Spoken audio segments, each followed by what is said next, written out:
অমনি মুখ করে চোখ বন্ধ করে 20 পর্যন্ত গুনবি, এমনি তাকাবি না কিন্তু। ঠিক আছে না, তাকাবো না, তুই গুন। চোখ ছাড়লো। এদিকে কাউকে লুকাতে দেখেছো? কি হলো, দেখেছো? এই সালমা, তোকে দেখে ফেলেছি, তুই চোর, তুই বেরিয়ে আয়।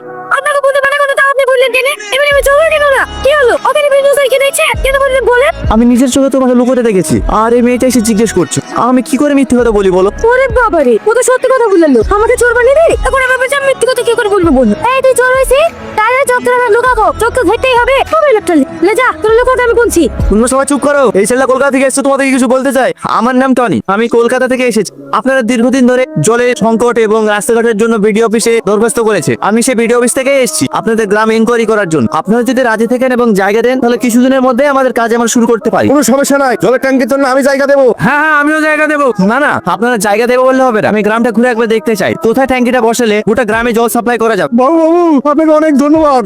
আমি অনেকদিন থেকে পানির কষ্ট পাচ্ছি। না না কাকা, আপনি আমাকে আপনি করে বলবেন না, আমি আপনার ছেলের বয়সী। বলছিলাম কাকা, আমি তো আপনাদের এখানে 1 সপ্তাহ থাকবো, কোনো ঘর ভাড়া পাওয়া যাবে না? আরে এই গ্রামে তুমি ঘর ভাড়া কোথায় পাবা? তুমি তো আমাদের উপকার করার জন্য এসছো, তাই না? আজ থেকে তুমি আমাদের বাড়িতেই থাকবা।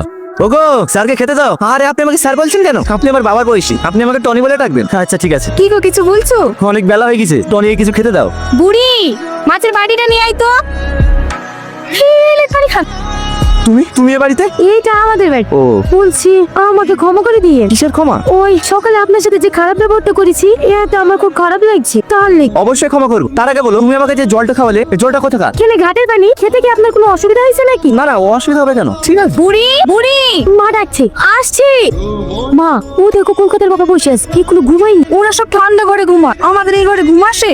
মা, কালে কবে ঠান্ডা হওয়া, বাবুকে দেখলে হয় না? তুই ঠিকই বলিস বুড়ি, বেচারা গরমে কষ্ট পাচ্ছে, যা পাকাটা দিয়ে গা। আপনার গরমে ঘুম আসে না তাই না? এই লেন, এই পাকাটা দিয়ে হাওয়া খান, তাহলে ঘুম চলে আসবে। এটা দিয়ে? আরে ওরকম করে হাওয়া করে না, এই দেখেন আই করি। এইভাবে বাতাস করবো তো ঘুমাবো কখন? আপনারা শহরের মানুষ তো, তাই আপনাদের অভ্যাস নেই। আমার মা আমাকে সারা রাত হাওয়া করে, আমিও ঘুমাই, আমার মাও ঘুমায়। একটু অসুবিধা হবে।